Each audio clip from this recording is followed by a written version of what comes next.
বলছে, ফেরাউন তোমার স্ত্রী আসিয়া পয়গম্বর মুসার কাছে কালেমা পড়েছে, সে তো এখন আল্লাহকে রব হিসেবে মানে, তোমাকে আর খোদা মানে না, তোমাকে বড় খোদা দূরের কথা ছোট্ট খোদাও মানে না। কারণ ফেরাউন বলেছিল আনা রব্বুকুমুল আলা, আমি তোমাদের সবচেয়ে বড় খোদা। এবার আল্লাহ বলছেন, কেমন করে বড় খোদা হও ফেরাউন, অপেক্ষা করো, সময় আসতেছে, আমি আল্লাহ ছাড় দেই কিন্তু ছেড়ে দেই না। আমি যখন পাকড়াও করি দুনিয়ার সবাই মিলেও ঠেকাতে পারে না। লিল কাফিরিনা লাইসা লাহু দাফে মিনাল্লাহি যিল মাআরিজ। আল্লাহ বলছেন, যখন কাফেরদের আযাব আর গজব শুরু হয়ে যাবে, ওই আযাব আর গজব লাইসা লাহু দাফে, কেউ প্রতিহত করার শক্তি রাখে না। আল্লাহু আকবার বলেন। এর মানে হলো শক্তি দিয়া ক্ষমতা দিয়া নাফরমানি করা যায়, কিন্তু আমার আল্লাহ যখন পাকড়াও করবে তখন আর কেউ তাকে বাঁচাতে পারবে। আল্লাহ রাব্বুল আলামিন বলছি, শোনো, আমার নেককার বান্দি আসিয়ার ব্যাপারে তোমাদের এই কারণে জানাই দিলাম, আসিয়ার মতো এত নির্যাতনের শিকার পৃথিবীতে আর কেউ হয় নাই। ফেরাউন নিজে স্বামী হয়ে স্ত্রীকে উলঙ্গ করে হাজারো মানুষের সামনে লাঞ্ছিত করেছে, আঘাত করে করে পাথরের চাপা দিয়া দিয়া আসিয়ার জীবনটাকে শেষ করে দেয়। তারপরও আসিয়া আল্লাহ আল্লাহ আল্লাহ ছাড়া কিছু বোঝে না। তারপরও আসি ইমান ছাড়ে না, পয়গম্বর মুসার কাছে কালেমা পড়েছে। আসিয়া বলছে, শোনো পয়গম্বর মুসা আমারে কালেমা পড়ায় দেন। বলছে, কেন? তোমার স্বামী ফেরাউন তোমাকে আঘাত করবে, জুলুম করবে, তোমারে হত্যা করবে। আসিয়া বলছে, ও পয়গম্বর মুসা, আমি জানি এই দুনিয়া আমার স্বামীর অনেক ক্ষমতা, আমার অনেক সম্মান, আমার অনেক দুনিয়ার মর্যাদা আমার আছে, ক্ষমতা আছে, অট্টালিকা আছে, সব আমার আছে, কিন্তু আখিরাতের জীবনটা আমার যখন বরবাদ হয়ে যাবে তখন আমার স্বামী ফেরাউন আমাকে রক্ষা করতে পারবে না। পারবে? নেতার পিছে ঘুরে যারা নামাজ পড়ে না, উল্টো পাল্টা করে, মানুষের কষ্ট দেয়, ওই নেতায় বাঁচাইতে পারবে? কথা বল না। আরে নেতারা বাঁচাইবে কে ভাই? নেতা আপনারা বাঁচাইবে, নেতারা বাঁচাইবে কে? বরং কর্মীরা সবাই মিলে বলবে, ক্বালু রাব্বানা ইন্না সাদাতানা ওয়া কুবরানা ফাদাল্লুনা সাবিলা। আল্লাহ, এই যে নেতার পিছনে ঘুরতাম, নেতা ছিল নাস্তিক, নামে ছিল মুসলমান, জীবনে নামাজ পড়তো না, আলেম ওলামাদেরকে গালিগালাজ করত, কোরআনের কথাগুলো সহ্য করতে পারতো না, কোরআনের মাহফিল শুনলে মাথা গরম হয়, কোরআনের তাফসির শুনলে মেজাজ গরম হয়। এবার আল্লাহ, ওর কারণেই তো আমরা জাহান্নামে হয়েছি। তারা বলবে, রব্বানা আতিহিম দিআফাইনি মিনাল আযাব। ও আল্লাহ, এবার ওই নেতার আযাবটা তুমি ডাবল কইরা দাও। নাউজুবিল্লাহ। আল্লাহ আরো বাড়াই দাও, দ্বিগুণ করে দাও। আল্লাহ রাব্বুল আলামিন বলছেন, শোনো, এই ফেরাউনের মতো এত বড় একজন জালেম, এত বড় একজন অত্যাচারী হযরত আসিয়ার ব্যাপারে আল্লাহ বললেন, তার স্ত্রী আসিয়াকে আঘাত করে করে জীবনটা শেষ করে দিচ্ছে। এবার জীবনটা বের হয়ে যাবে, আসিয়া তখন আল্লাহর কাছে দোয়া শুরু করেছে। যার কেউ নয়, আছে কে? কথা বলেন, কে আছে? আল্লাহ যদি থাকে কোন টেনশন আছে? কথা বলেন। কঠিন আযাব শুরু হয়ে গেল, নির্যাতন শুরু হয়ে গেল। মানুষরা বলছে, আসিয়া এত জুলুম নির্যাতন কেন সহ্য করছো? তুমি মুসার কালেমা ছেড়ে দাও, তুমি তোমার স্বামী, তুমি তাকে খোদা হিসাবে মানো। আসিয়া বলছে, শোনো, আমি যে ঈমান গ্রহণ করেছি, যদি জানতা ঈমানের কত স্বাদ, তাহলে এই কথা আমি আসিয়াকে আর কোনোদিন বলতা না। তোমরা দেখো আমি আসিয়ার বড় কষ্ট হয়, না না আমার বেশি কষ্ট হয় না। আসিয়া আবার দুই চোখের পানি ছেড়ে বলছেন, আল্লাহ, ও আল্লাহ, তুমি তোমার কাছে জান্নাতে তোমার বান্দে আসিয়ার জন্য একটা ছোট ঘর বানায় দাও। রব্বি ইবনি লি ইনদাকা বাইতান ফিল জান্নাত। বাইতুন মানে কি? ঘর।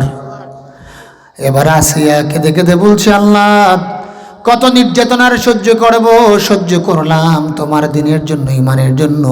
আল্লাহ দুনিয়ার সব সুখ শান্তি আমি পেয়েছিলাম, সব বর্জন করলাম, ছেড়ে দিলাম। আল্লাহ আমার একটা দোয়া তোমার কাছে, ও আল্লাহ তোমার জান্নাতে তোমার কাছে আমি আসিয়ার জন্য একটা ছোট্ট ঘর বানায় দাও। মালিক মালিক তুমি জান্নাতে একটি ঘর বানিয়ে দিও, একটি ঘর বানিয়ে দিও। সুবহানাল্লাহ। আসিয়া বলছে আল্লাহ তোমার কাছে আর কিচ্ছু আমি চাই না, আমি আসিয়ার জন্য তোমার কাছে একটা জান্নাতে আমার ঘর বানায় দাও। আল্লাহ বলছেন আসিয়া তোমার দোয়া কবুল হয়ে গেল। এবার আসিয়ার উপরে তো আঘাত আসে, আসিয়ার চেহারার মধ্যে আনন্দ আর হাসি। মানুষরা বলে আসিয়া কি ব্যাপারে বুঝলাম না। আসিয়া বলছে শোনো, আমি ওই তো তাকায় দেখছি আল্লাহ আমার জন্য জান্নাতে যেই ঘরটা বানাইছে ওই ঘর আল্লাহ আমার সামনে হাজির করে দিয়েছে। এই জন্য হাদিসে কুদসির মধ্যে আল্লাহ বলছেন শোনো আমার ইমানদার মুমিন বান্দারা, আমি আমার সালেহ বান্দাদের জন্য, মুত্তাকি বান্দাদের জন্য, আমার নেককার বান্দাদের জন্য আমি জান্নাতের মধ্যে এত চমৎকার নাজ নেয়ামত দিয়ে জান্নাত বানাইছি। আদাতুল ইবাদিয়াস সালিহিন, আমি আমার সালেহ বান্দাদের জন্য, আমার মুত্তাকি বান্দাদের জন্য আমি জান্নাত বানাইছি। কোন নাফরমান কাফের বেঈমানের জন্য আমি জান্নাত বানাই নাই। ঠিক কি না? আল্লাহ বলছেন এই জান্নাতটা কেমন হবে খেয়াল করে শোনেন। মা লা আইনুন রাআত ওয়ালা উযুনুন সামিআত ওয়ালা খাতারা আলা কলবি বাশার। কষ্ট হয় আপনাদের? আল্লাহ বলছেন ও বান্দা ওই জান্নাতের নাজ নেয়ামতের জন্য দুনিয়াতে একটু কষ্ট করতে হবে। কষ্ট করতে হবে না? একটু তো কষ্ট করতেই হবে। আল্লাহ বলছেন আমি এত চমৎকার করে জান্নাত বানাইছি যেই জান্নাত কোনো চোখ আজ পর্যন্ত দেখতে পারে নাই। সুবহানাল্লাহ বলবেন না? ওয়ালা উযুনুন সামিআত, কোনো কান আজ পর্যন্ত শুনতে পারে নাই। ওয়ালা খাতারা আলা কলবি বাশার, কোনো মানুষ কল্পনাও করতে পারে না ওই জান্নাতের নাজ নেয়ামত কত সুন্দর। সুবহানাল্লাহ। দুইজন মহিলা, কয়জন? দুইজন। একজন হলেন ফিরআউনের স্ত্রী আসিয়া, আর একজন নারীর কথা বলেছেন তিনি হলেন মারিয়াম। আল্লাহ বলছেন ওই মারিয়াম, যেই মারিয়ামের ব্যাপারে আমি তোমাদের জানাই দিলাম, কারণ হলো ওই মারিয়ামকে আমি আল্লাহ আমার জান্নাতি নারী হিসেবে পছন্দ করেছি। কারণ ওই মারিয়ামের গর্ভের মধ্যে একজন পয়গম্বর আমি পাঠাইছিলাম, তার নাম হলো পয়গম্বর ঈসা। ওয়া মারিয়াম ইবনাত ইমরান আল্লাতী আহসানাত ফারজাহা। আল্লাহ বলছেন এই মারিয়ামকে আমি জান্নাতের রমণ হিসেবে জানাই দিলাম, কারণ হলো এই মারিয়ামের গর্ভে আমি যখন ঈসাকে দিলাম তখন হাজার হাজার ইহুদিরা খ্রিস্টানরা এসে মারিয়ামকে বাইতুল মুকাদ্দাসের চতুর্দিক থেকে পাকড়াও করেছে। কারণ মারিয়ামের তো বিয়ে হয় নাই,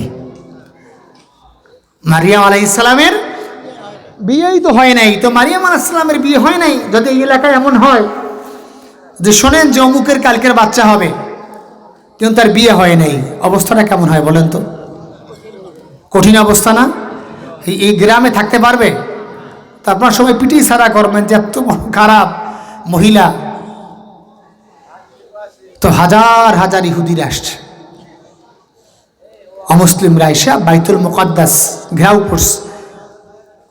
আইসা বলছে মারিয়াম তুমি এত নেককার মহিলা দাবি করো, এত বুজুর্গ, এত ভালো মহিলা, অথচ তোমার বিয়েই হয় নাই, তোমার স্বামী নেই, তাইলে স্বামী ছেড়ে তোমার গর্ভে সন্তান আসলো কেমন করে? কথা বুঝেন না আমার? প্রশ্ন তো ফালানোর মতো না, যুক্তি আছে না নাই?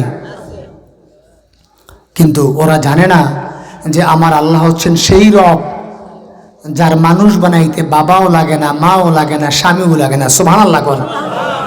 আচ্ছা ফাঁকে একটা প্রশ্ন আপনাদেরকে আমি করি, আদম আলাইহিস সালামের বাবার নাম কি? আছে? মায়ের নাম কি? তাইলে বাবাও নাই মাও নাই, আল্লাহ মানুষ বানায় নাই। ফাইদা সাওয়াইতুহু ওয়া নাফাখতু ফীহি মির রূহি ফাকাউ লাহু সাজিদিন। আল্লাহু আকবার বলেন।